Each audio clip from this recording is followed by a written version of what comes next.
Cheers, Matt. Right, you'll never walk alone. I know we just listened to it and we're going to talk about the new direction Liverpool are going in, but I've played at Anfield, you've played at Anfield. When that's played out, you just have to stand and listen. Yeah. I mean, I was born in the Wirral, and growing up, I was a Liverpool fan. I'm not now, and probably haven't been since I was about 17, 18, getting into the Charlton first team, but the rest of my family is still Liverpool. I was about 27 by the time I actually played at Anfield. And I have to say, I did touch the Liverpool sign. Yeah. But then when you go out and you listen to it, you can't help but think, wow. And I watched the Liverpool City game recently, and I was about an hour late. There's always something. I never seem to watch a live game live. And I caught the back end. I thought it's going to be about half an hour in. So I pressed play, and I caught the back end of that song.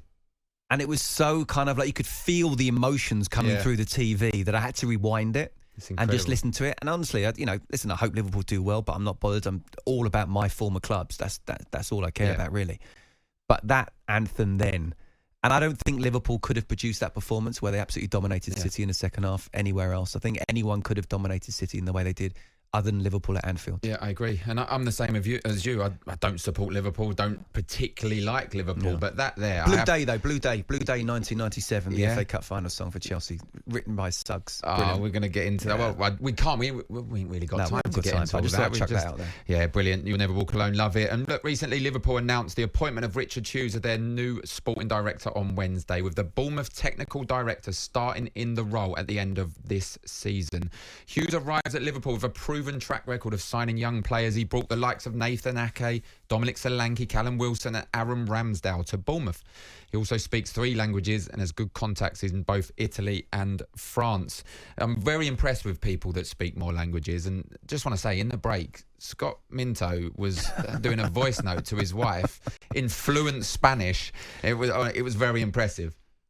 Thank you. You want me to speak Spanish now? No, I don't. No, I don't. You're very welcome. Thank you very much. It was very indeed. impressive. But how important is this, Liverpool? They've got to get the right person as sporting director. We know losing Jurgen Klopp's massive, but to go in the new direction, it's got to be the right appointment.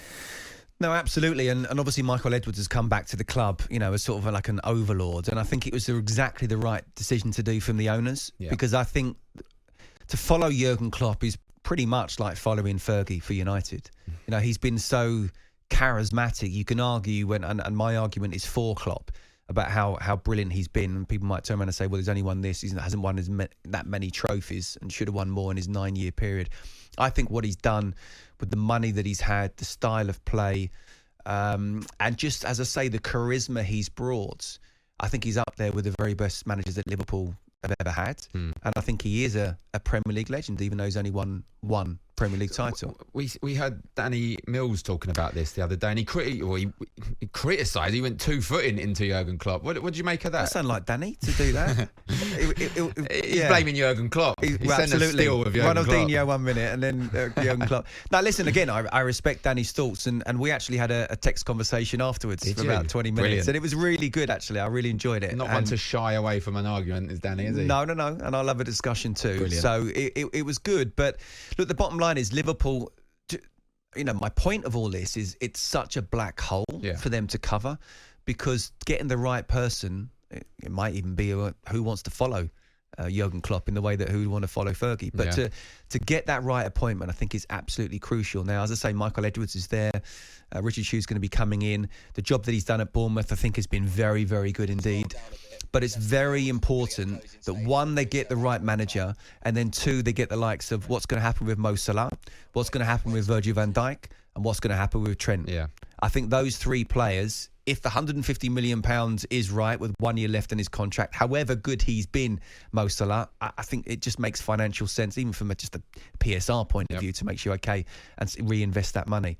But Trent, especially being a local lad, and Virgil van Dijk, I think, are very important to try and tie down. Now, Real Madrid have reportedly stepped up their interest in Liverpool's defenders, Trent Alexander-Arnold. His contract expires next year. No new talks are currently planned on a new deal. Do you think he is pivotal? Do you think Liverpool need to keep hold of Trent? Yes, and I'd be very surprised if there are no talks. I believe he's only got a year left after this season, and you don't leave top-class players unless they just refuse. And so I would imagine that's what's happening. He wants to see what's happening, especially since Jurgen Klopp came out and said, right, we're leaving. Virgil van Dijk obviously has already said, although he's kind of backtracked a little bit, he wants to see who's coming in. Yeah. I think with Virgil van Dijk, the next move, the next contract he signs is brilliant, is really important because of his age.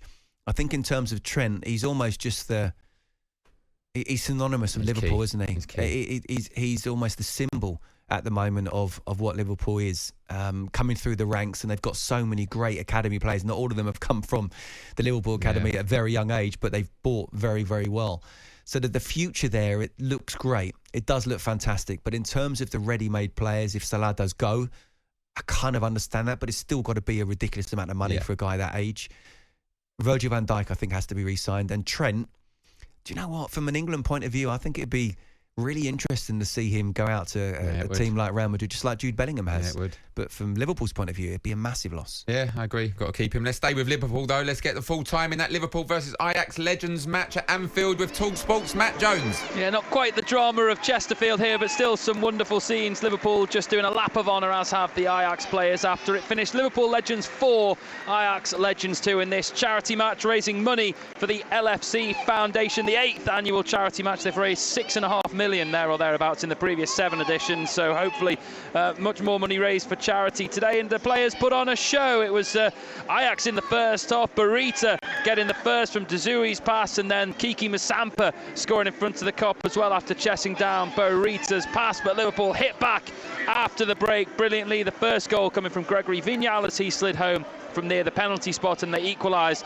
when Djibril Cissé headed home a Dirk Kuyt cross. After that, it was all Liverpool. Nabil El-Zar making it 3-2 after good work from Cissé, and Fernando Torres finally getting his Liverpool goal after Maxi Rodriguez's cross wasn't dealt with by the Ajax goalkeeper. Some great players on show today, the likes of Gerrard and Torres and Kuyt and Hippier from a Liverpool point of view. And then for the visitors, Ronald de Boer, Aaron Winter, Edgar Davids, and many more as well. Jari Litmanen representing both sides. So real good entertainment, and they did put on a show for the fans who came here. Liverpool Legends 4, Ajax Legends 2.